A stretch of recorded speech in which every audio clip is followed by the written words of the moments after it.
Hello everyone, and welcome to this seminar from the National Centre for Social Research on British social attitudes. How has the COVID-19 pandemic impacted public attitudes? This marks the publication of the 38th Annual British Social Attitudes Survey, which has been carried out by NatCen since 1983. My name is Gillian Pryor. I'm the Deputy Chief Executive here at NatCen, and I'm the chair for this event. We have a great panel of speakers today. I'm really looking forward to hearing what they have to say. We'll be hearing from Professor Sir John Curtis, Alex Scholes and Dr. Kerry Davis, who will be sharing the report findings, exploring the impact of COVID-19 pandemic on public policy and the structure of society in areas such as welfare, inequality, the role of law and conformity, and how people's attitudes have changed towards work. We will also be discussing social attitudes in post-Brexit Britain and review the impact of Brexit and the onset of the pandemic on levels of political trust and confidence in the government. So we have three presentations to start.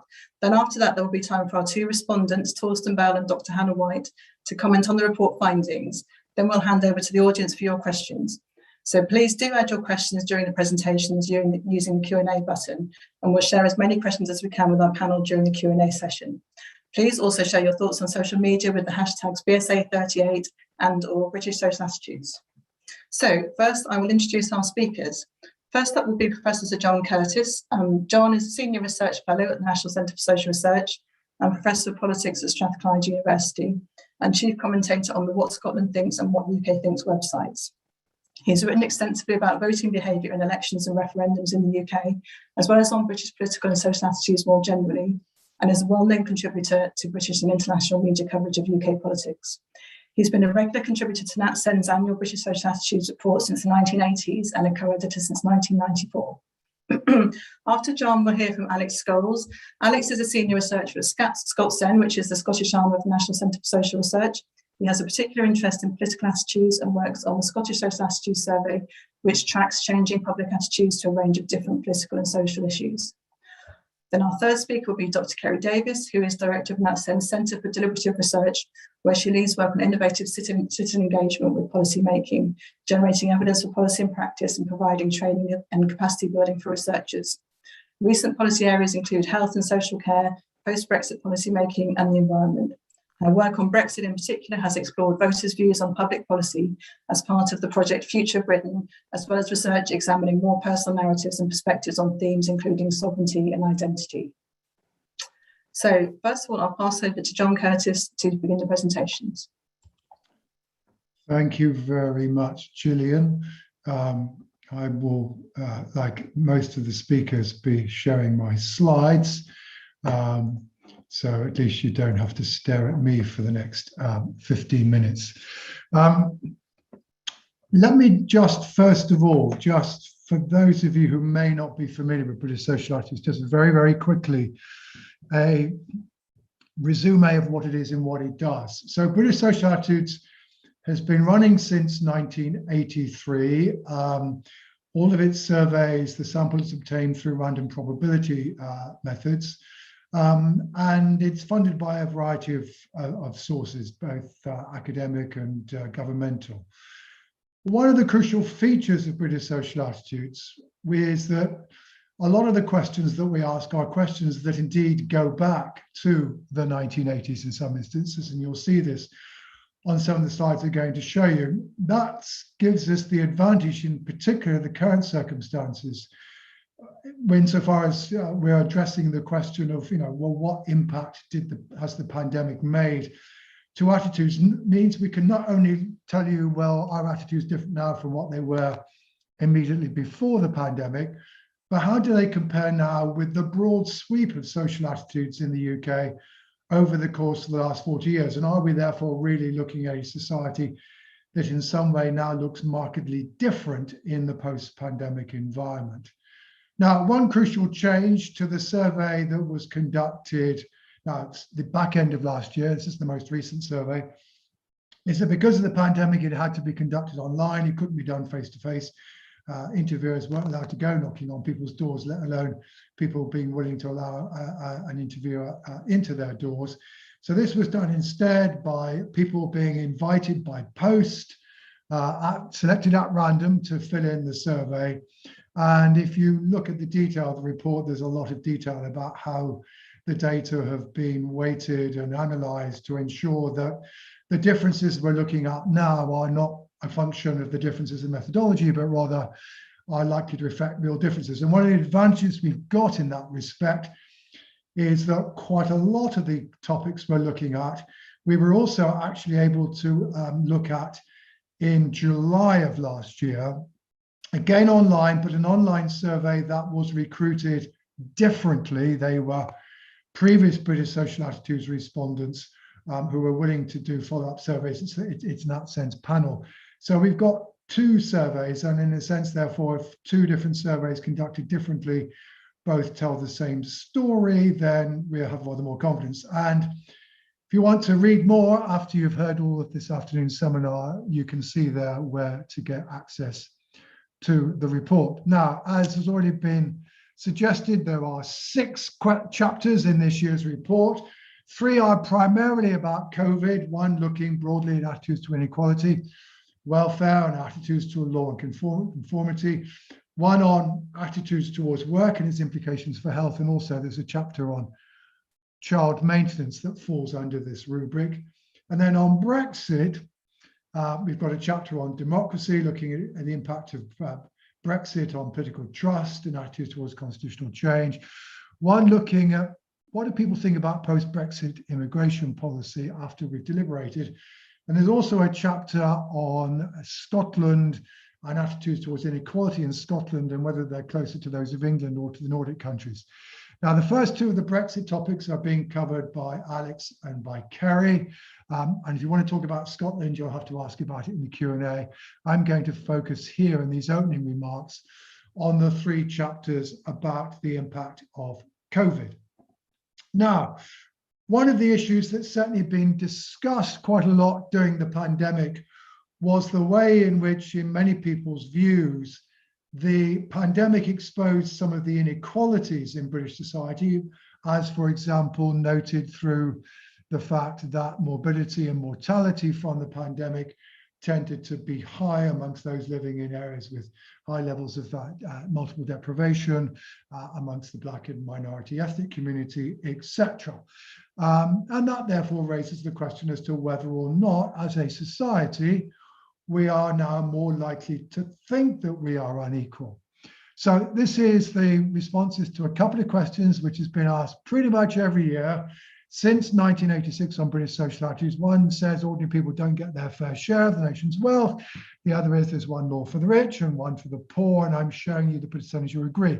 Now, as you can see, the percentage who agree that these 2 items is very, very similar to each other. I invite you, first of all, just to look at the far right-hand side. These are the 2 readings we've got for 2020. And you will see that they are both a little bit higher than the readings certainly from basically 1999, 2000 onwards, although not necessarily as high as they were before that. So some indication here that perhaps the proportion of people who perceive Britain as being an unequal society has gone up a bit, though whether or not that necessarily means that we're keener on redistribution, which is what this item is looking at. And here I'm showing you the blue line is the percentage who agree that we should be redistributing, the orange line that we disagree. Now, yeah, the blue line's gone up a bit as compared with 2019. But so also has the orange line. And therefore, to be honest, it's not clear to us at this point, at least, that we can say that that increased perception of inequality has necessarily translated into increased support for governmental action to redistribute income and wealth. Second topic, the welfare state. Welfare state, of course, we were anticipating that perhaps a lot more people of working age were going to be relying on the welfare state because of the way in which the pandemic was making the labour market precarious, and lots of people who hadn't hitherto suffered unemployment suddenly found that they were at least on furlough. Now, of course, in the end, the labour market didn't pan out in that way, largely because of furlough. But that still raises the question as to whether or not the precariousness of the labour market in 2020 meant that people became more sympathetic to working age welfare. Well, The story here is actually not simply a story about the pandemic made a difference.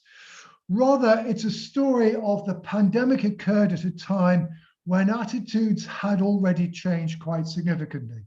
Now, here's one broad item. It's people, whether they agree or disagree, that if welfare benefits weren't so generous, people would learn to stand on their own 2 feet.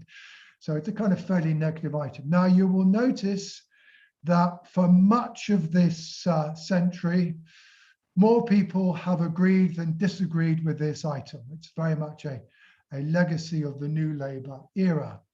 But from around the middle of the Conservative Liberal Democrat coalition onwards, that blue line started coming down and the orange line went up, such that even before the pandemic, the two were broadly in balance with each other.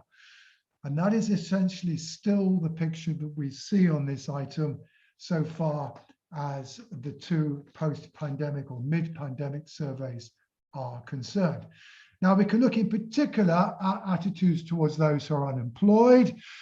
Here's a couple of different items. One is whether or not people who are unemployed could easily find a job. The other is whether most people on the dole are fiddling or not. And again, you can see a pattern whereby already the proportion of people agreeing with these items had been coming down prior to the pandemic. Maybe they've also moved a little bit, certainly the one about whether or not people can find a job or not. But again, it's a story really of how the pandemic happened at a time when we were already concerned about the unemployed and working age welfare. And again, this is all confirmed by another item, which is about whether or not unemployment benefit is too low and causes hardship, or whether it's too high and just disincentivizes people from trying to find a job. And this is just showing you the ratio of the answers to these two questions. For a long time, people were saying it was too high.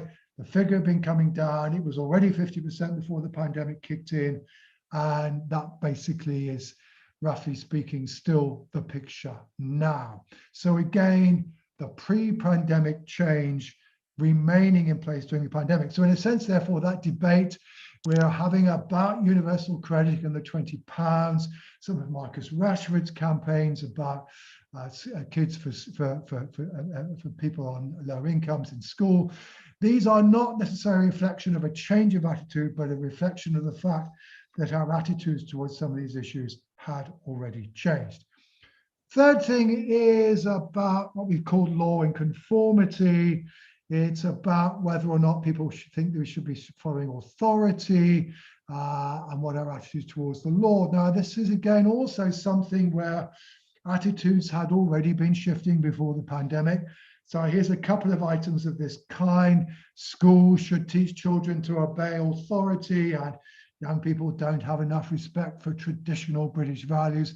And you will see that agreement with these items have been falling really during the course of the previous decade. The pandemic certainly hasn't unraveled that. If anything, it's gone a bit further. And that's also in evidence when we ask people whether or not the law should always be obeyed. Now, the proportion who agree with that hasn't changed very much, but you will notice quite a sharp uptick in the proportion of people who disagree in both of our two items. So certainly there's a minority of people out there who are now also questioning, in greater extent than in the past, as to whether or not the law is always right. And that's something we might want to discuss further in the Q&A. Now, what about the pandemic and health? Well, here, very strikingly, what we've really discovered two things. One perhaps is obvious, the other less so. This is the less obvious one.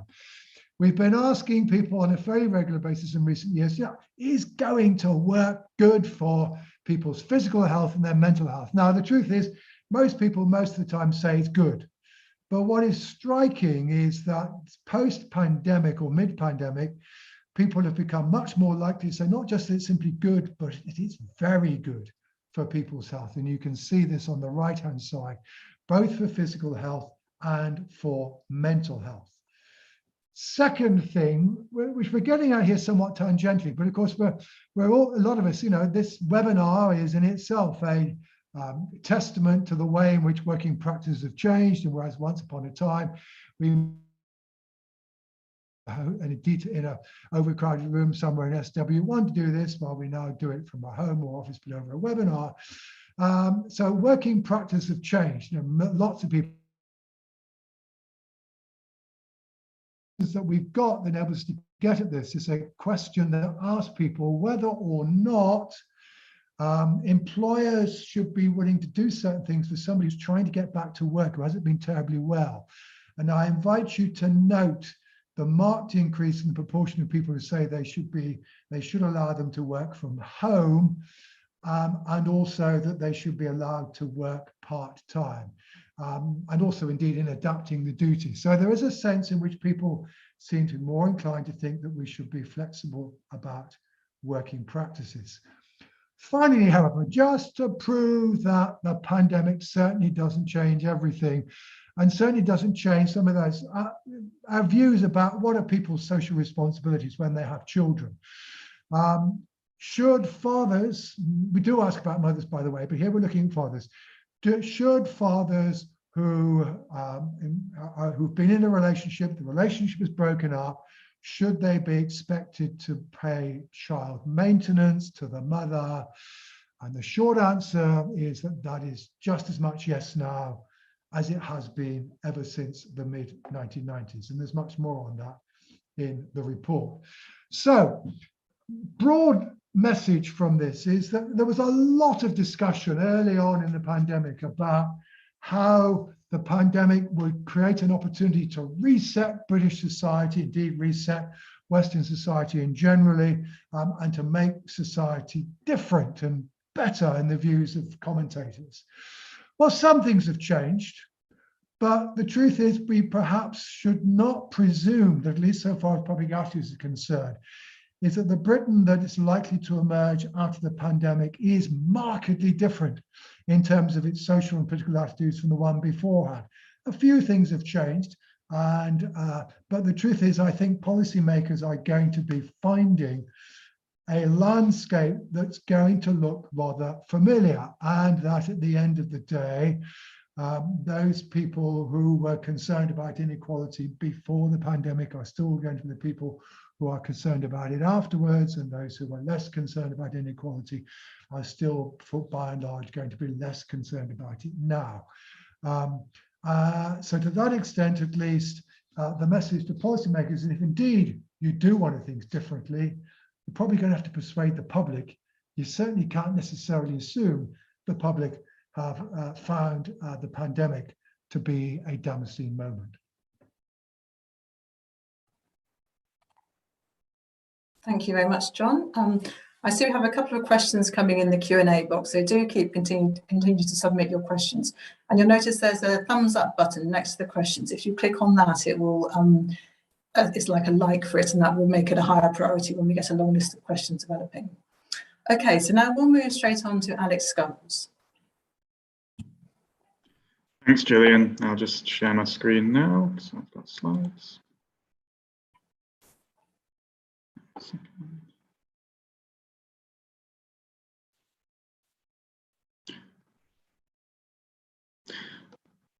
Okay, so this presentation is covering trust and confidence in government in light of the delivery of Brexit. So the level of trust and confidence in government, the headline finding is that with the delivery of Brexit, trust and confidence in government has returned to those seen prior to the Brexit vote. So you can see 3 data points on there for 2 questions. Firstly, we have BSA 2019. The first 2020 figure is the figures for the panel that John mentioned in his presentation, and the second is for BSA 2020. So the question at the top is asking about the present system of governing Britain and whether it could be improved or not. And these are the proportions who are saying it could not be improved or could be improved in only small ways. When the question was asked in 2019 during the parliamentary stalemate over Brexit, an all-time low of just 1 in 5 said the system was working well.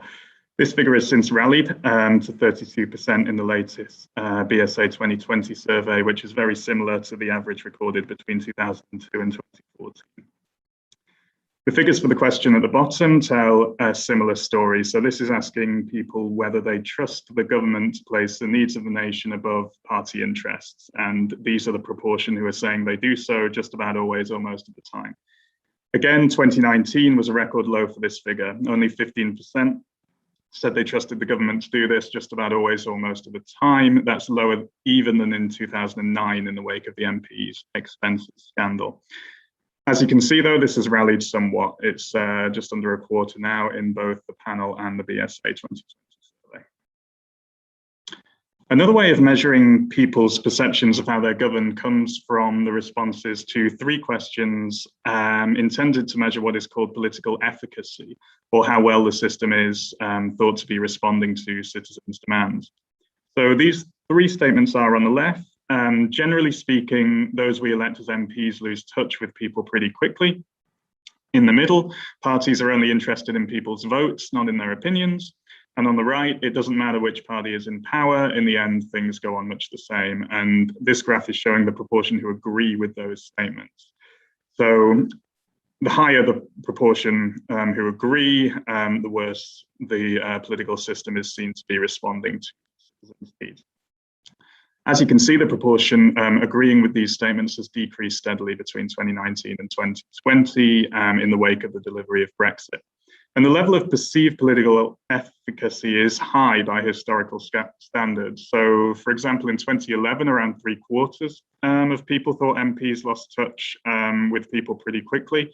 And around the same amount thought that parties are only interested in people's votes, not in their opinions. So the proportion agreeing with these statements in 2020 is lower now than at any time in the past decade. So what's driving, or who is driving, this increase in levels of trust and confidence in government? Well, if we look at the results by EU referendum vote, we can see it's being driven primarily by Leave voters. So between 2019 and 20, the proportion of Remainers who thought the system of government was working well, i.e. it could not be improved or could be improved in small ways, it increased from 1 in 5 in 2019 to 1/4 in 2020. Those are the figures on the far left of the screen. But as you can see just next to those, the figures for Leave voters increased much more markedly in the same period. So they went from 17 to 46%. So just under half of Leave voters think the system of government was working well. It's similar with the figures on the right-hand side of the screen. So this is the question as to whether you can trust the government to put national over party interests. The proportion of Remainers who think you can do this just about always or most of the time was around the same in 2019 and 2020. There wasn't much change there. Whereas Believers, it's increased by around 1 in 10 to 3 in 10 in the same period of time. It's a similar story if we look at those measures of political efficacy by EU referendum votes. So just to remind you of those questions on the far left, these are the proportions agreeing with the statement that generally speaking, those we elect as MPs lose touch with people pretty quickly. If we look at the figures for Remain, it's dropped by 7 percentage points, whereas for the equivalent figures for Leavers is 14, so it's double the decrease in that time. In the middle, it's the proportion of agreement with the statement parties are only interested in people's votes, not in their opinions. For Remainers, the levels of Remainers agreeing with this statement is more or less the same in 2019 and 2020, whereas it's dropped from over 4/5 of Leave voters thinking this in 2019 to 2/3 in 2020. A relative outlier on this score is the figures on the right-hand side of the screen, which show the level of agreement for the statement. It doesn't really matter which party is in power. In the end, things go on much the same. The drop in the level of agreement is about the same for Remainers as it was for Leavers. And one possible reason for this is a recognition among Remainers that the 2019 election did indeed make a difference to how we are governed. So, to conclude, from what we've seen so far, the increase in the levels of trust and confidence in government in the wake of Brexit seems to have primarily been driven by Leave voters. There has been an increase in trust and confidence, but the polarization between those two groups of voters basically still remains. The marked change in the relationship between attitudes towards the EU and government can be gauged by looking at data over a longer period. So this chart uses a slightly different measure for attitudes towards the EU than someone's vote in the referendum. So rather, respondents are classed as Europhiles or Eurosceptics based on their response to a question on BSA as to what they think Britain's relationship to the EU ought to be. So you can see on the left of the screen in 2003, long before the EU referendum, those who were sceptical in their attitudes towards the EU were less likely to say that they trusted governments, at least most of the time, to place the needs of the nation above their interests, the needs of their own party. In 2016, that gap is closed and the figures are around the same for Europhiles and Eurosceptics. And now in 2020, you can see that that relationship has indeed been reversed. There's been an increase in trust among Eurosceptics and a fall to a new low in trust in government among Europhiles. So this is the first time that Eurosceptics are more trusting than Europhiles. It's true for other measures of trust and confidence in government as well. So the delivery of Brexit appears to have led to this remarkable turnaround in the relationship between attitudes towards the EU and attitudes towards and confidence in the government. And of course, that's one of the main advantages of BSA, is that we can look at these longer term trends and see how these long term relationships have changed. Thanks.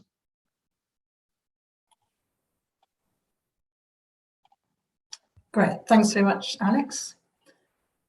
You're still showing your screen, actually, if you could unshare. Okay, I'll try and stop.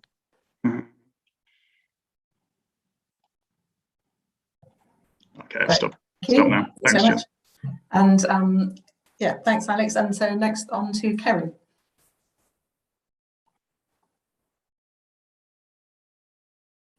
Well, you're on mute, Kerry. That's quite rare for me, so that's that's good. Great. So I'm going to focus very specifically on a chapter in this year's report, which is based on a slightly different set of considerations, and it tries to tell the story essentially of some of our recent deliberative work, which we've reported on in a number of different fora. This is a project which we is called Future of Britain. So Gillian mentioned that in the introduction. And really what we're looking at in this chapter is trying to see if we can take a look at the impact of deliberation on attitudes towards post-Brexit immigration policy, specifically with a group of people who have gone through a deliberative polling process with us. So very briefly, just to say quickly what deliberative polling is, it's essentially a deliberative format where you aim to create more informed and reflective public opinion by taking a representative sample of citizens, engaging them in a series of deliberation on current issues, and then ensuring that people have the opportunity to discuss with each other and ask questions of competing experts or experts who represent different sides of the debate in order to come to their views and perspectives on a particular issue. What's important to note also about deliberative polling, and where this overlaps nicely with BSA in general, is that all participants complete a pre-event survey and they answer the same questions post-event. So it's a way of tracking and measuring attitudes on the issues that are up for debate. And what you can see there on the right is just some of the principles that tend to govern these deliberations in general. We say more about this in the chapter, and of course happy to say more kind of overall, but that's not the focus of this 5 minutes. So in terms of our deliberations overall, this is just a quick recap on what we've done. So we've run 2 deliberative polls now, one in 2019 and one in 2020. And we have a total of 376 participants who both completed 4 waves of the survey. So I'll explain that in a sec. And who also will have attended one of 2 weekends worth of deliberations where 3 main topics were discussed, 3 main areas that we wanted to explore people's perceptions on in the context of a kind of post-Brexit policy landscape. We recruited everybody for our deliberations from the NatSem panel. So everybody whose data is reported on here has participated in a recruitment wave, a pre and post survey wave, and then a follow-up wave some months later. So that's just to explain kind of what data we've got and that we're basing our analysis on so far, and what you'll find in the chapter. So obviously today I've got, not too long, so it's a bit of a skim over some of the key points of the chapter, but obviously please do read it, and hopefully it's enough to kind of stimulate some ideas and some thinking. I really just want to focus very much on immigration, although there were other topics that we also explored, and just say a little bit about what we think was important to participants on topics in which we could see movement in the pre and post survey in terms of their attitudes, to try and think a little bit about whether deliberating has helped us deal with any political polarisation on these issues, so essentially people who might be on either side of the Brexit divide. And we're also interested in the chapter at looking at what, if any, was the longer term impact of the event on attitudes that might have been reported in the post survey. So the story of the chapter, excuse me, I think can be really summed up by two main things. The general trend, as you'll be able to see from these graphs, is that people who participated in deliberations seemed to improve their perceptions on the impact of deliberation, both in terms of agreeing that it was good for the economy and that it enriched culture in the UK. But at the same time, and this is just an example looking at one instance of questions around minimum income level for migrants, what we also see is that there was an increase or an appetite, if you like, for tighter regulation on some of the specific issues, policy-based issues that people might have to decide on. So whilst at the same time people became more liberal on some aspects of the questions that were under discussion, they also were in favour of control or increased control on some other of the specific parts of policy measures that might be put in place. And equally, people appeared to weigh two main sets of arguments when discussing those specific policy options that essentially reflected some contradiction between more or less liberal stances to the issues in question. So what we've done by looking thematically at the discussion data as opposed to the survey data, and this presentation contains a little bit of both, is that two main considerations, two main arguments really seem to be being weighed by participants when they were thinking both about the prospect of immigration, but also on specific policy measures, which related both to the kind of potential rights that migrants should have once they enter the UK, as well as what the UK's priorities should be in determining who should be admitted and what kind of potential conditions they might have to satisfy in order to be able to enter the country. So people either drew on essentially moral and ethical arguments about those rights and the support they thought participants should receive in order to be able to integrate both into society more broadly, but also contribute both from a kind of community and an economic sense, but also clear ideas about self-interest, which tended to be more aligned with a tougher stance on immigration overall, and where the priority that people were looking for in terms of immigration and why we would make certain decisions on immigration, it should be essentially about the sole benefit to Britain and trying to protect the economic interests of those who were already living here. And in this latter part, not surprisingly, economic arguments were much more prevalent in these ideas of self-interest. And there was much more of a kind of heavy emphasis in people's opinions that migrants should be more immediately self-reliant when they originally might be moving to the UK. As I'll say in a little bit, I'll just demonstrate a little bit more what this might have looked like in terms of the discussion, but these positions were not necessarily incompatible, although they were kind of being swapped and changed depending on the specific issue under discussion. So just very few examples, this is a bit of a whiz, but for those participants who favoured the loosening or the removal of requirements, for example, around bringing in a non-British spouse and children into the UK, they were particularly concerned about the morality of keeping families apart, which you can see demonstrated by this quote, this conversation between two participants. And it was often suggested that anyone already living in the UK should be able to bring in their family into the country, regardless of their economic standing. So what we saw with some of these kind of specific policy issue choices is that people were quite, on the one hand, pro-migration, but they wanted particular control over certain aspects, wanted to set limits or wanted to think about specifying either pre or post conditions for potential migrants that might relate to things like minimum income, language, standards of living, and kind of access to opportunities to integrate more broadly into communities. So on the one side, we have this kind of moral basis or moral value base. And on the other, we have a set of considerations or ideas which relate a little bit more to a sense of economic protectionism, so the sort of self-interest of the UK or the individual. And again, what we saw was those who were arguing for a lower overall level of immigration thought that British people should have first priority for jobs and services. And this was often expressed or in the context of the view that migrants put undue pressure on a welfare system which might already be stretched, as we can see from the first quote here. And somehow or other, this was accompanied by a sense that Britain was somehow limited by its size and geography, and that in itself was a kind of rationale or weighed heavily in terms of people making decisions about how they thought the immigration system should work.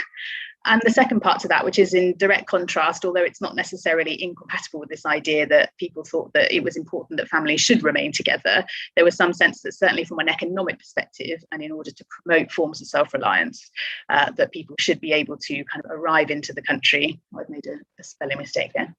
And show that or prove that they can already support their family when they arrive. So this taps into questions we were asking around things like minimum income requirement and standards of English and related questions.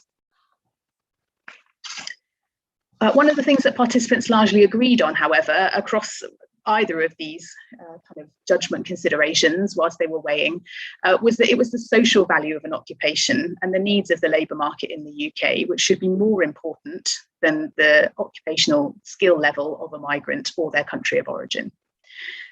So even though there was also some aspiration that Britain could at some point stop or reduce its reliance on migrant labour in the future, this also was accompanied by a recognition that this would require some quite kind of systemic and cultural changes. And what we also see in the current context, of course, you know, in the last couple of weeks alone, is that in terms of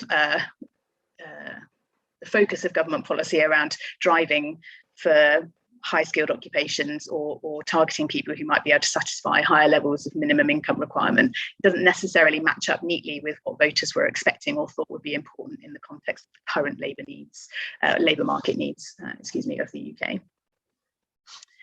And again, just another quote on this that came in our most recent poll, which I think just sort of sums up a little bit that for many people, even though they were weighing the balance of multiple considerations, there was this kind of commonality in this sense that ultimately in the current context, it's less important what the job is that's available for people to kind of come into or map an immigration system around, but actually it's more important that people come to work, that there is a need that they can meet, and that their skill level is perhaps less of an immediate consideration. So the deliberation then didn't simply kind of produce a swing for or against immigration, and instead what we saw was a bit more of a widespread appreciation of the benefits of immigration. But this was, as I say, often, although not always, accompanied by a sort of slightly stronger support for the introduction of extension of controls. And what's harder to get from the discussion data, which is why I'm just introducing a little bit more of our pre-post survey work, is whether people became more or less polarised in their attitudes towards issues. So these three slides are really just to demonstrate the narrative that we found around support for immigration, but in a kind of more controlled fashion.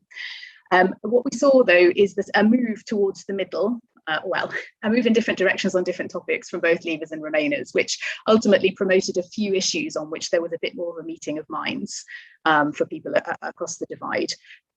As I say, Leavers became more likely to regard immigration favourably, as you can see here. And conversely, Remainers backed away from freedom of movement in terms of being more open to the fact that that people's access to apply to migrate to the UK shouldn't necessarily rely on particular countries or particular jobs. And Remainers also became more likely in terms of the survey data to become tougher on income and welfare. So we saw this kind of balancing out, if you like, of some positions on some of these attitudinal scores. So in conclusion, in terms of the chapter, what we saw from the deliberation is that participants were exposed to a variety of views, and these were obviously rooted potentially in conflicting considerations of both morality and self-interest in the context of discussions. And we've seen that deliberation appeared to have some immediate impact on those views in the way that proponents of deliberation would predict, and they would predict shifts. Yet only part of this change was still in evidence some months later. So it's fair to say that from some of the kind of pre-post change that we've reported on here, this did fall away in a follow-up wave some months later, and around 50% of changes were still in evidence at that point. So we saw quite a drop-off. One of the things that we found in the work is that collectively, at least, attitudes have become more nuanced on the topic of immigration, and there was some meeting of minds between those opposite sides of the debate. But I think one of the kind of clear messages, certainly, as I say, at this moment in time, is that whilst deliberation reinforced rather than undermined support for the UK's decision to end freedom of movement, it doesn't necessarily mean that all of the details of that post-immigration policy are necessarily in tune. And we see that particularly with relation to the value of occupation and skills needs and labour market needs in the context of our sort of immediate situation. So I will leave it there.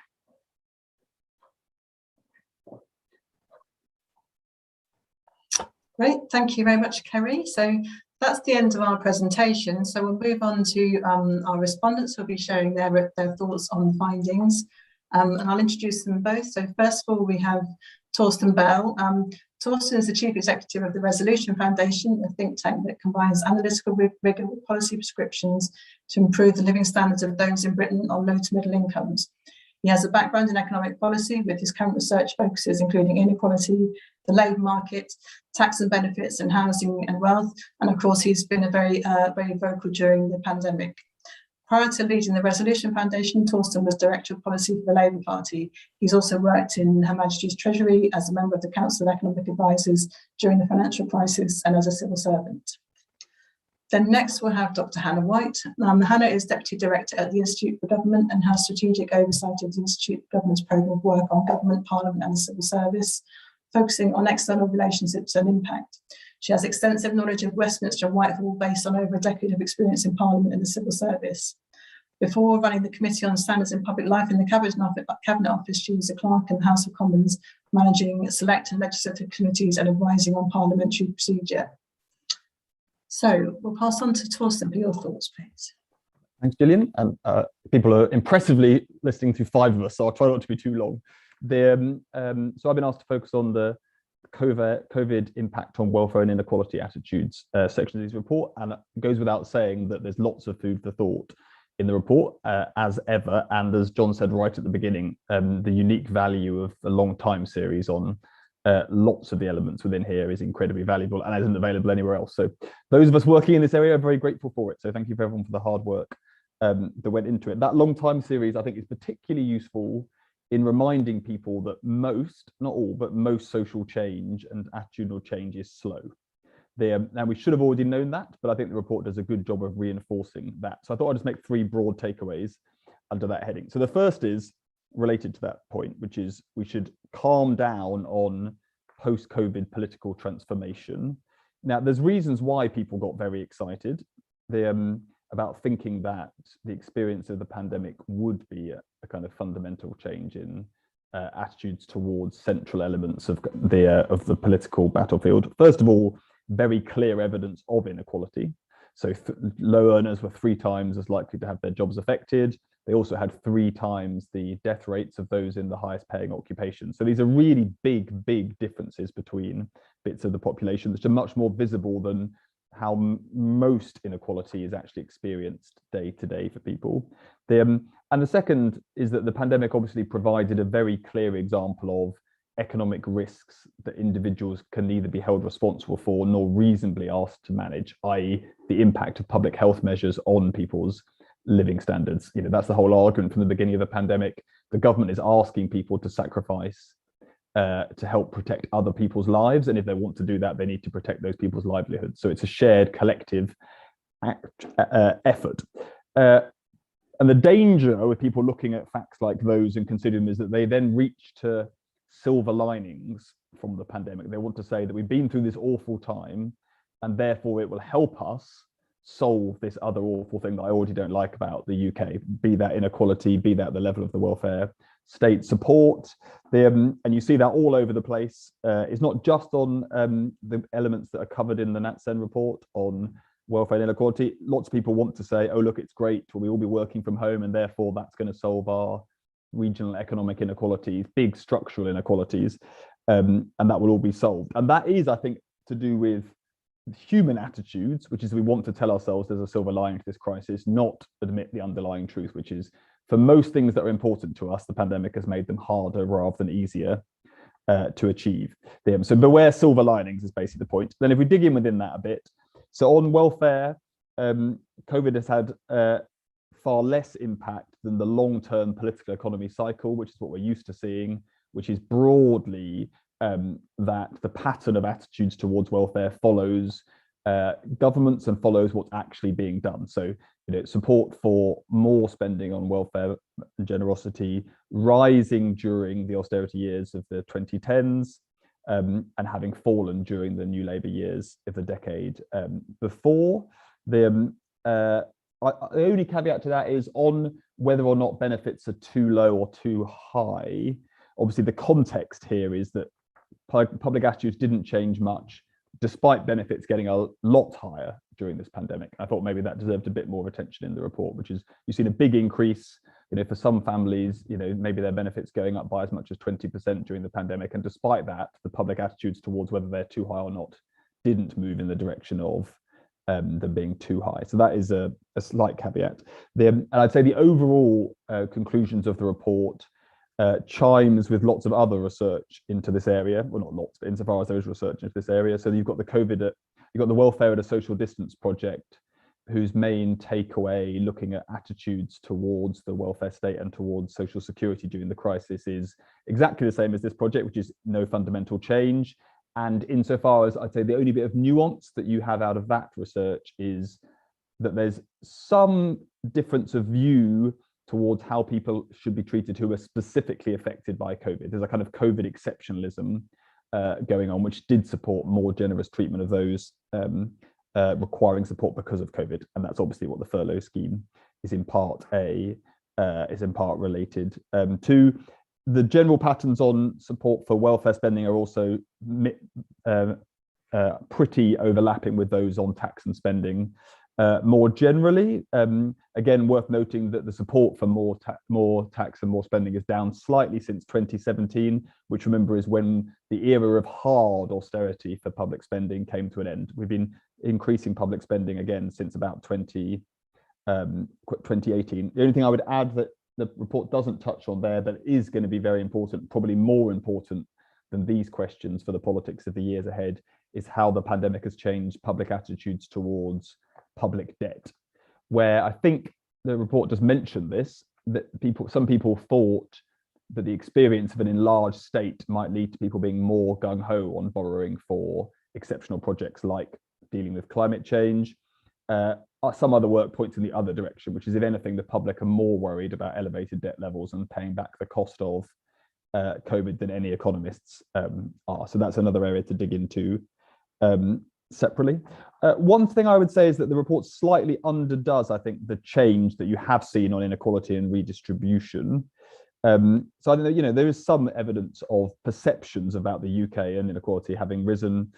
You've seen a kind of rise from mid-50s to mid-60s% of us thinking that the rich have different rules to the poor. It's not an insubstantial change, and we've got the highest percent since the 90s saying that ordinary people don't get their share of wealth. So they're not nothing, but I would agree they are basically continuations of longer term trends on being pro-redistribution. The country as a whole is definitely not massively pro-redistribution, but there's a slow upward trend in the support for it since the financial crisis, again, matching that big political economy cycle.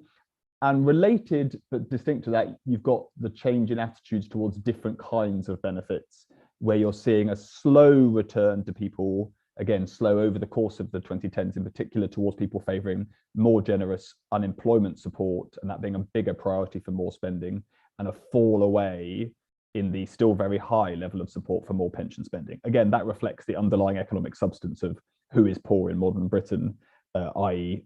increasingly the working age population more than the old. So first thing, calm down on political transformation. That isn't where the pandemic is going to leave us.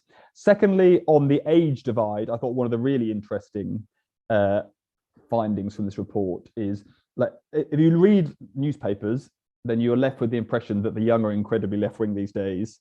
They're all Corbynite socialists, whereas actually the reality is that although they do all vote Labour in very large numbers, they aren't socialists in the policy preference, in the collectivism aspect of that, particularly they don't have particularly left-wing attitudes on social security, and neither are they generally very pro intergenerational warfare participation. But the report does show a very big move in worries about inequality for the young, much larger for the old. In fact, 3 times an increase in the percent thinking that one set of rules applies to the rich versus the poor, or who think the government should redistribute more. 3 times the increase amongst the young versus the over 45s. And that is given that one of the significant drivers of lower generosity of the welfare state for young working age participants is that even the young themselves have thought they didn't deserve the money versus pensioners. I think that is a bit of a change to some of our longer term trends, but that's a minor point relatively. And then last point, third one, is that a slight niggle with some of how we think about this. I think we shouldn't disconnect attitudes from economic substance. So this is kind of my Marxist point, which is, in general, there's a slight tendency in this report to connect changes in attitudes to changes in policy or politics and what politicians say, rather than to the underlying economic substance that's going on. And I think that can be dangerous. I'll give you some examples. The report talks about the increase in people agreeing that the unemployed, the percentage of people agreeing with the statement that the unemployed could get a job if they wanted one, being down to Labour's post-1997 narrative on welfare, i.e. being not very nice about welfare, whereas, and it doesn't get into the underlying substance, which is more jobs were available, and that's what drove the attitude change. Similarly, there's a discussion of the £20 uplift in universal credit, and says the government may have introduced that because of changing public attitudes at the beginning of the crisis, rather than the actual fact about why they did it, which is the level of benefit spending was too low for people to live on during a phase when the government was telling them they weren't be allowed to do their job and earn money. Similarly, the Scottish chapter, which is worth a read for those of you that, given that we won't get a chance to discuss it today, talks a lot about as if attitudes that might be characterised as social democratic in Scotland are being driven by the government introducing social democratic policies, one of which I think overstates the degree to which those policies are social democratic in big picture difference versus the UK.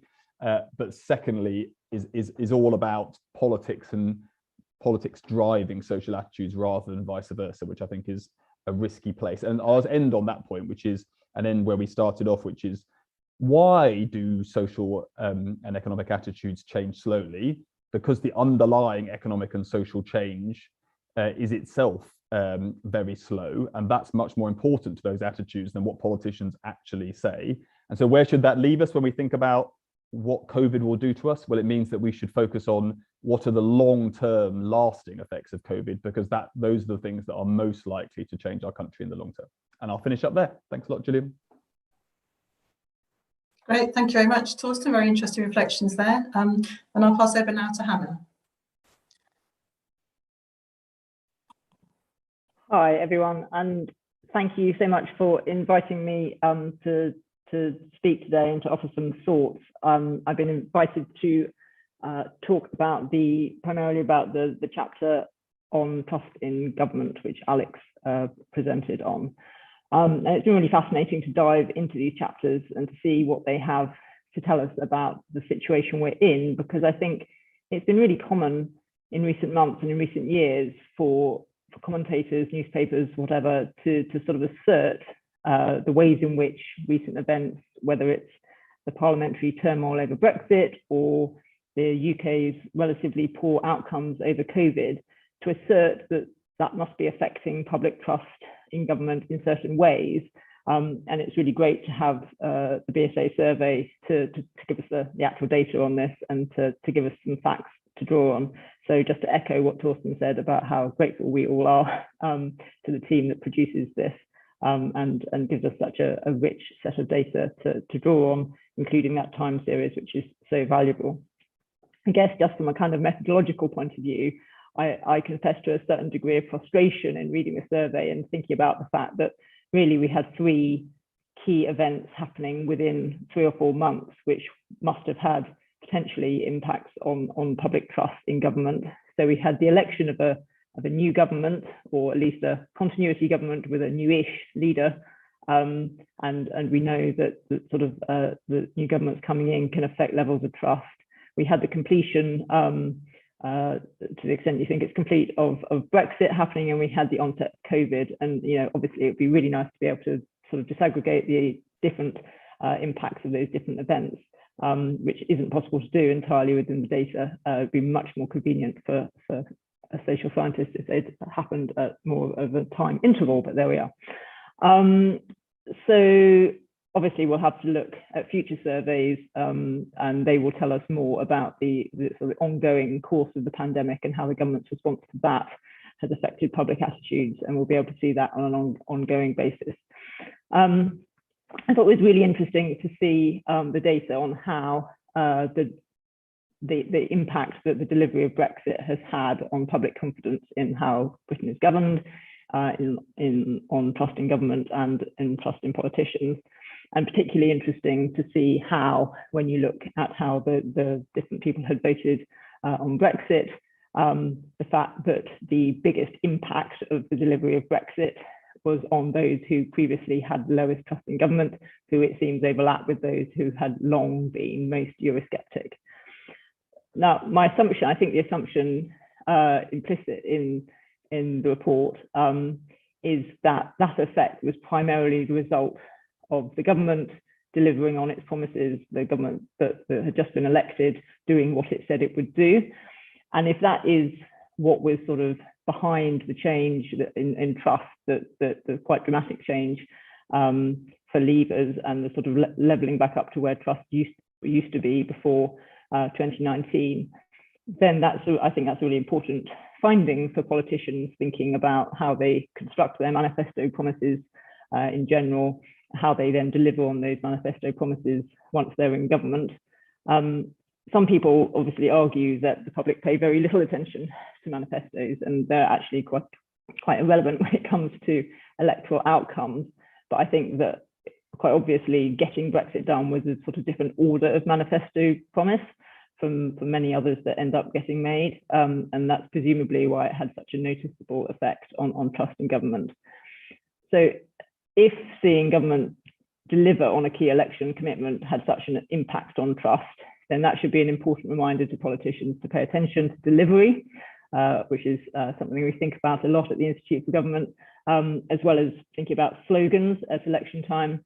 And I guess that I'd be interested in the view of John and his team that if delivery on an electoral promise was the key factor behind the shift, then that might not be a durable change in levels of trust. So if future governments are seen not to deliver on their most important promises in future, then trust could well go down again as fast as it has gone up. To take a topical example, if the current government doesn't translate the slogan of levelling up into concrete outcomes for red wall voters, maybe we will see trust in government slip back again quite quickly, despite the credit that the government's been given for delivering on Brexit that we've seen in the survey.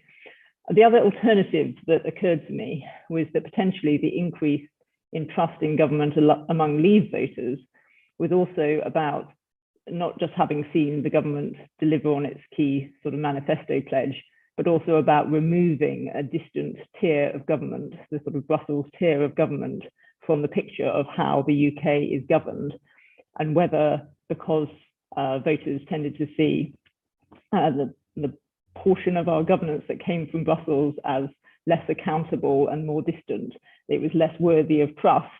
And now the removal of that influence from Brussels potentially is making them feel more confident about trust. Again, I'd be interested in John's views, whether that's a factor, whether we might, if that is the case, you might then think that the increase in trust that you've seen amongst that group might be more durable. So if it's more about the change in the sort of structure of governance rather than about fulfilling a manifesto pledge, then you might think, as long as the UK doesn't rejoin the EU, that you retain that higher level of trust. If that is, a factor, then this sort of question about the distance between voters and then different levels of government, then of course that will have potentially implications for other policy areas, including the government's sort of current policy of introducing a further subnational level of governance in the UK, and now talking about county deals as well as metro mayors.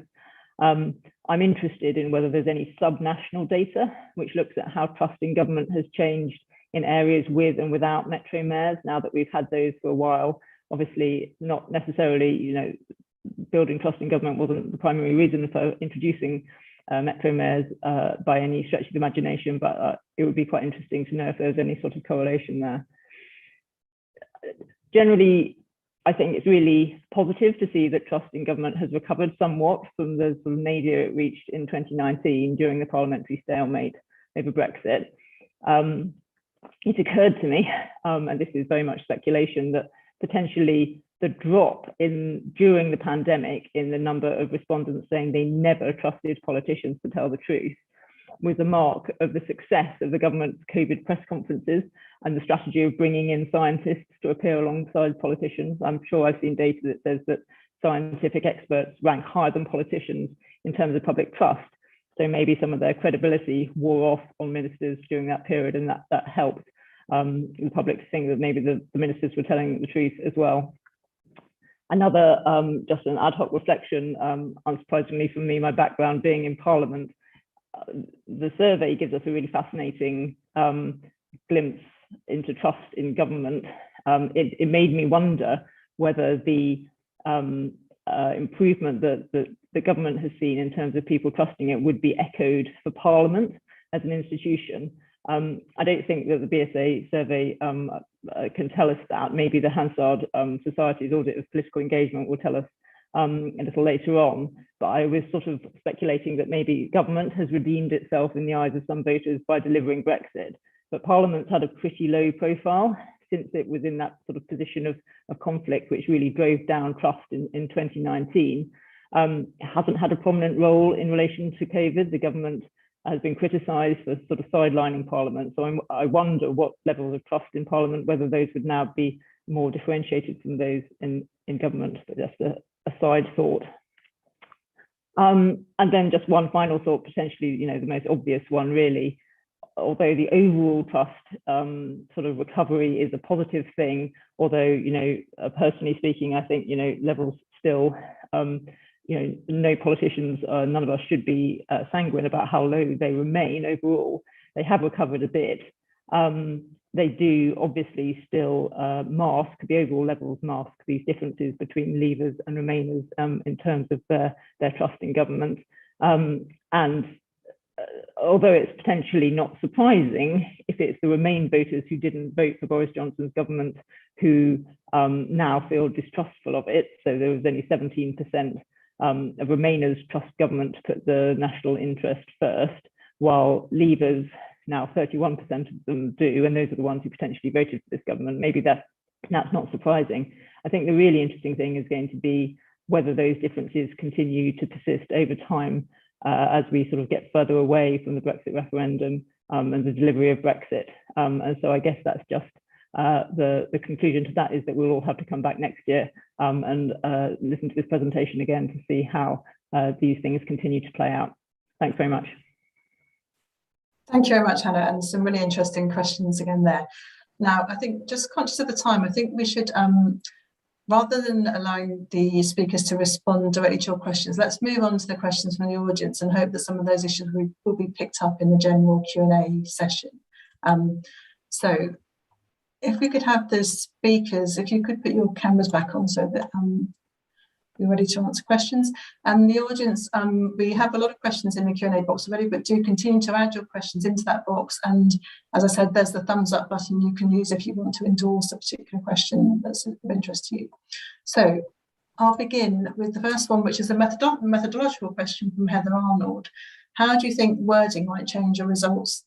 For example, the wording in the benefits question feels quite negative, and research shows that benefits as a term also has very strong connotations compared to other possible terms. John, would you like to pick up that one? Yeah, it won't surprise you to know that those of us who have responsibility for British social attitudes spend many happy hours arguing about how to word questions, and of course we know that there is no perfect question. I guess what I would say to you here, however, is that for good or ill, we are tracking the same questions worded in the same way over time. Now, I grant you the meaning of words sometimes changes over time, but none of us would, I think, ever argue that any of our individual questions tell you the exact, true, real value, if indeed this ever actually exists, in terms of the distribution of attitudes towards a particular issue. But if we are willing to allow, I think, the not unreasonable assumption that whatever bias is created by the particular wording of any particular question is reasonably constant over time, then basically, insofar as what we're particularly been interested in this report is to see how attitudes shift over time, then I think we should be painting a fairly faithful picture of how opinion has shifted. And you'll certainly notice that, on some of our items, we get, very, very, very similar patterns across items that are worded in very, very different ways. Thank you, John. Then the next question, which came from Andy Ross: how can you separate Brexit effects from COVID-19 effects in people's attitudes towards government? The answer is, of course, that it is easier to get at the impact of Brexit than it is of COVID, in that one of the things that we can ask people is, how did you vote in the 2016 EU referendum? Most people can still remember what they did. So we therefore have a very clear measure of people's attitudes at the beginning of the Brexit process and prior to delivery of Brexit. And then you can do the kind of analysis that Alex has shown you. With COVID, it's much more difficult because all we can do is to tap attitudes during the course of the pandemic itself. And then we get into interesting arguments about which is cause and which is effect. You will see some of that analysis in the report. Essentially what we do, and I don't in any sense claim that it's in any sense comprehensive, or the only thing that could be done is, we do have some measures of, particularly on the panel in July, we have measures of people's experience of and concern about COVID in a variety of ways, including not just the personal impact, but also the perceived societal impact. And these attitudes at least are essentially unrelated to whether or not people have levels of trust in government. I mean, on that, one thing I should say, which is partly relates to what Hannah was saying, is it is important to remember that both our measures in July and in the autumn are post the Dominic Cummings famous trip to Barnard Castle. And there is plenty of evidence, indeed, now written up as learned research papers, to show that that incident did result in a marked decline in trust in government. So there was a rally to the flag effect in March, but by July it was gone. So we are in a sense therefore back to something that became close to normal times. And the boost in trust that certainly happened in the early months of the pandemic at the aggregate level, we know was gone even by July. But to come back to my main point, the second thing of course I would point out is this, is that if it was COVID what was doing it, then sure, I mean, Remain voters are somewhat better educated, and they're somewhat younger, so that could result in some difference. But you wouldn't expect to find the really stark difference between Remain voters and Leave voters in the rise in levels of trust and the rise in the proportion of people think we're being governed well. If I were to run that as a multivariate model and I were to put in how people voted Remain or Leave and was trying to track the impact of change over time, that's pretty much going to soak up most of the variance. And that's not something that you would expect to be so stark if COVID was having an impact on levels of trust in government by that stage in 2020. Thank you. We've got one then next. So for Alex, political and social trust does have an impact on life satisfaction. Have we got any data on life satisfaction or happiness pre and post pandemic, and how potential changes might be driven by the showed trust decline? Not that I'm aware of on BSA. It's certainly not something that we looked at in this chapter. I don't know if John's aware of any wider research on life satisfaction and trust and confidence in government, but it's not something that we looked at, so I'm afraid I can't answer. Okay, thank you. Maybe an interesting thing. Yeah, it would be. I think there may be a question on one of our surveys. I will take that away as a research idea to be pursued. Okay, then we've got a question about the discourse, Kerry, in your study. Have there been any studies that compare and possibly contrast the discourses and narratives presented in the media about Brexit immigrants and what people actually think, i.e. what your work is looking at? So I'm not sure that there are many studies at the moment that I am aware of that can contrast in that way. I don't think it's well, so we haven't really done it in our study to date. I think the only reflection I've got of that in terms of the work we're doing is that there were discussions in groups both about the idea of reciprocity with respect to ending freedom of movement. So not just people migrating to Britain, but what it might also mean for people who want to migrate out. And so there has been some discussion, and there is some data that we have on kind of people's perceptions of that. The headline on that is essentially that on the whole, people were quite content with the idea of reciprocity. So if you're going to start to look at, systems of dictating or aspects of control in terms of people migrating here, then you could expect the same if you were going to go and be somewhere else. What that didn't really contend with particularly is a kind of expat picture. So what that means for people who might be British, but are already in other places.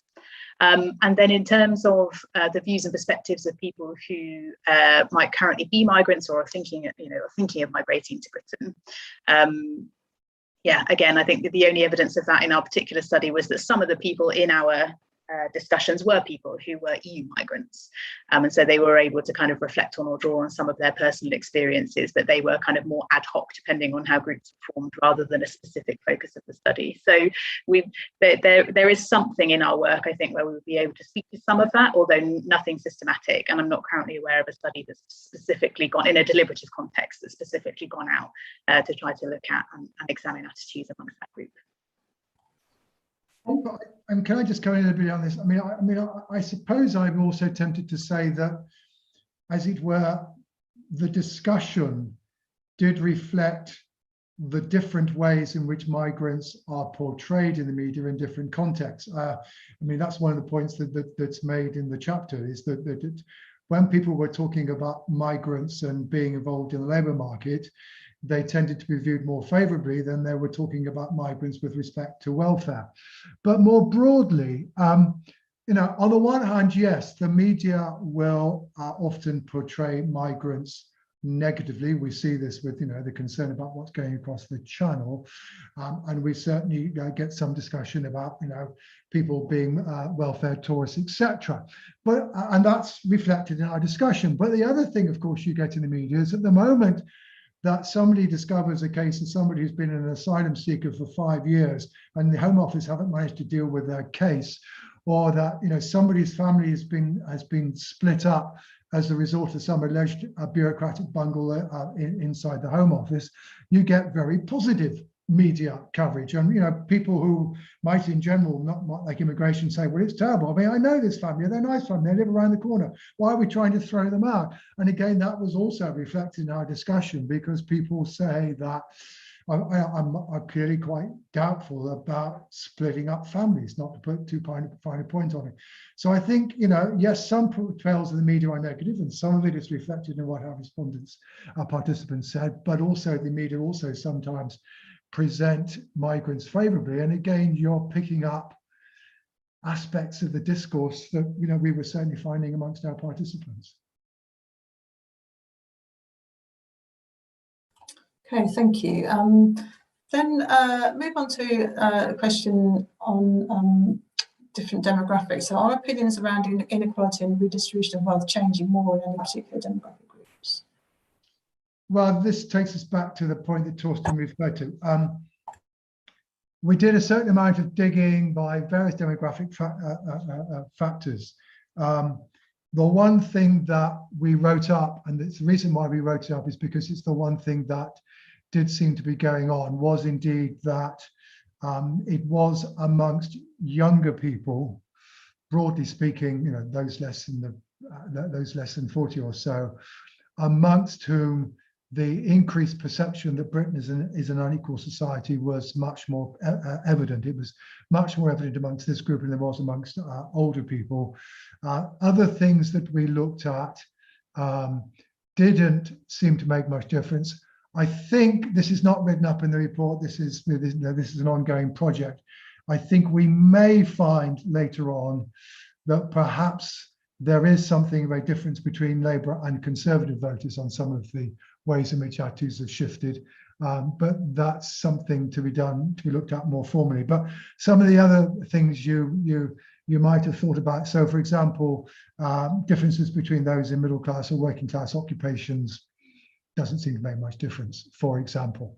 So some of the things that you might have thought would have worked didn't, but age, and as Torsten rightly said, the experience of younger people in the pandemic, both in terms of being much more likely to be hit economically, much more likely, if even hung on to their job, to be stuck in a more difficult housing environment, and also, of course, being the ones at the back of the vaccine queue, though perhaps that at the moment is an advantage, all of which arguably means they got the short end of the straw. And people like me, who were happily allowed to carry on working at home and didn't really make any difference, and were ringing up the moment we didn't get our vaccine appointments and made sure we got them, are the ones who did relatively well at it, so long as you managed to avoid the disease, of course, because older people certainly suffer. And your house got more valuable, John.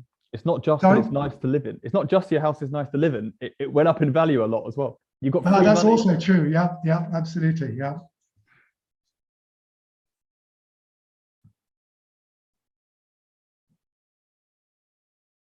Sorry. Okay, there's a couple of questions actually asking a bit more about the deliberative process itself and what the sources of information are and so on. I don't know, Kerry, would you like to say a bit more about the actual the method used? Yeah, so I think that one thing I would definitely add to that before giving a kind of quick overview is that on the What UK Thinks website, there's a section kind of dedicated, it's not a word, dedicated to the sort of process, outlines some of the decisions that we made, provides the materials that participants saw. So if you want to kind of dig in and have a look in any more detail and maybe some of the nature of the evidence, the types of arguments that people were asked to consider, I would definitely signpost you there. In terms of overall process, the research has been or is being conducted with a kind of core group of people who are responsible for the overall research project, and then an advisory group which is made up of kind of various kind of academic and practitioners who work in and around the topics that were the subject of the deliberations. And so it's been a case of working with that group to be able to identify what types of evidence it's been important to put in front of people, what sorts of arguments are most kind of relevant in terms of making decisions about what we should be asking people to talk about as opposed to what's not. And then all of the evidence that's been in front of participants has been generated principally through academic authors who are able to give an overview of the debate in general and point to the various questions that we might want people to look at in more detail. So in terms of generating the evidence to put in front of participants, it's gone through that sort of process. And then in the events themselves, an important part of the general method, the general idea is that people get exposed to multiple sides of the debate. So we've had speaker panels that have been made up of people who come from organisations that might represent broadly speaking, kind of pro positions on value of immigration, as well as people who might be slightly more conservative in their view, as well as people who might be considered to be more kind of neutral in order to offer a bit more of a rounded perspective and be able to answer participant questions from a range of different perspectives and value points. So it's been the construction of all of that, but the details of who those people are, and in fact recordings of the sessions as well, I think are all available on the website. So please do take a look and you can find out a bit more detail that way. Yeah, if I just say, I mean, on immigration, to just give you an idea, the three experts that we had, because one of the parts of the process is giving us the chance to ask questions. So we had Madeleine Sumption from the Oxford Migration Observatory, who actually wrote most of the briefing. And I think probably most people would agree that she is probably the one person in the world who is best able to play a complete straight bat on the question of immigration. But then she was counterbalanced with A, somebody from British Future, and B, somebody from Migration Watch, both of whom also read the briefing and commented on, et cetera, et cetera. So, and that was true of the whole project. So we were very, very much trying to ensure that all aspects of the debate were being represented. Actually, I will tell you one of the remarkable things about that, which I think one of the things most surprised me, is that actually the three of them largely agreed about what had happened. They then, of course, didn't necessarily agree about the implications they drew from that, but there was a remarkable degree of agreement about what were the trends in immigration and what had the consequences been, et cetera, et cetera. So to that extent, at least, we shouldn't necessarily assume that even the elite level debate is necessarily quite as polarized as we might sometimes seem to think from media coverage. The only other reflection I'd have on that, which is a process one, is that we obviously chose to conduct this work through means of a deliberative poll, which is a very specific method of achieving deliberation. So it's quite possible that in the grand spectrum of ways in which you can look at and use deliberative and engage methods to access public opinion, that you might make different methodological choices which would drive questions of evidence slightly differently. But nonetheless, striving for kind of impartiality and balance are important components of the process. So yeah, and this was the way we did it in this particular case. Thank you, Kerry. I think just have one final question, which is around, well, firstly, question whether we've done the analysis of how media consumption patterns affect attitudes to government. But then a second one really on how, if government pledges such as levelling up are quite vague, how would we be able to measure whether that affects trust in government? I think that's really the gist of what that question's asking. Yeah, one of the compromises we had to make in putting BSA 20 together was to, and in the different environment, was to reduce the amount of questions we were asking about media consumption.